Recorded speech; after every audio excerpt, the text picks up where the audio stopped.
Hi అండి, myself Ramya. ఇది నా యూట్యూబ్ ఛానల్ అండి. నేను ఇందులో మ్యాథ్స్ రిలేటెడ్ వీడియోస్ అన్నీ కూడా పోస్ట్ చేస్తానండి.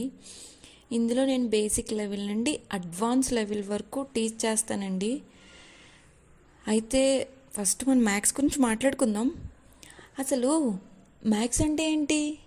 మ్యాథ్స్ అంటే భయమా? మ్యాథ్స్ అంటే నిజంగా టఫ్గా ఉంటుందా?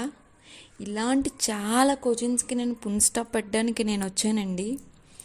ఈ రోజుల్లో కూడా మ్యాథ్స్ అంటే ఆమెడు దూరం పోయేవాళ్ళు ఉన్నారు, అలాగే వేలకు ఖర్చు పెట్టి ట్యూషన్ల చుట్టూ తిరిగే వాళ్ళు కూడా ఉన్నారండి. ఈ మ్యాథ్స్ ఫోబియా అనేది ఎక్కడ స్టార్ట్ అవుతుందో తెలుసా? మనకి స్కూల్ డేస్ నుంచే స్టార్ట్ అవుతుందండి. స్కూల్ డేస్లో మన టీచర్స్ ఒకటి చెప్తారు, రే మ్యాథ్స్ చాలా టఫ్, చాలా డిఫికల్ట్గా ఉంటుందని చెప్తారండి. అవునా కదా? సో మన మైండ్ ఇంకదే ఫిక్స్ అయిపోతుంది. అమ్మో మ్యాథ్స్ నిజంగా టఫా, మ్యాథ్స్ అంటే టఫ్రా, మ్యాథ్స్ అంటే డిఫికల్ట్ రా అనే థాట్ మన మైండ్లో ఉండిపోతుందండి.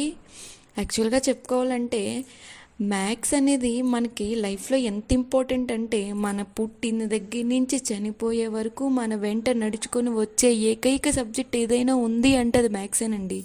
అవునా కదా? మ్యాథ్స్ ఈజీగా చేయాలంటే మ్యాజిక్ చేయవలసిన అవసరం ఏమీ లేదండి. జస్ట్ లాజిక్ తెలిస్తే చాలండి మనకి. మ్యాథమెటిక్స్ అనేది కూడా ఒక సబ్జెక్టేనండి. ఇప్పుడు ఫిజిక్స్, కెమిస్ట్రీ అలాగో ఆ సబ్జెక్ట్స్ ఎలాగో ఇది కూడా ఒక సబ్జెక్టేనండి. ఇందులో మనం ఏం నేర్చుకుంటాం అంటే నెంబర్స్ గురించి, షేప్స్ గురించి, సింబల్స్ గురించి, ప్యాటర్న్స్ గురించి, లాజిక్స్ గురించే నేర్చుకుంటానండి.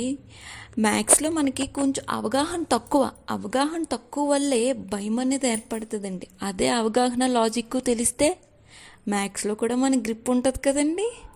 ఆ అవగాహన లాజిక్ నేను ఇస్తాను మీకు. ఆ అవగాహన లాజిక్ నేర్పించడానికి నేను రెడీగా ఉన్నానండి. మీరు నేర్చుకుంటారా? ఈ ఛానల్లో డైలీ వీడియోస్ అప్లోడ్ చేస్తూ ఉంటానండి. మీరు నాకు సపోర్ట్ చేసి సబ్స్క్రైబ్ చేసుకోండి.